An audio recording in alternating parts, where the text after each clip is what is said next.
nandito tayo sa Trigon Shipyard. Maraming mga barko. Try na kami ngayon kasi pinapalitan ng mga equipment si Yasmina.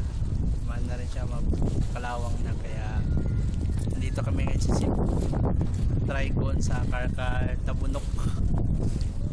Ang ganda ng beach nila kahit na nasa sa dry dockan, ganda pa rin yung beach ng Cebu.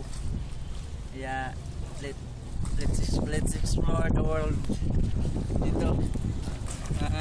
Dito yung glory na barko yung nagpapalalim sa shipyard ng Trigon para yung mga barko dali na siya iangat. Tapos kung may mga katanungan kayo, just log on to harvey.com. Yeah.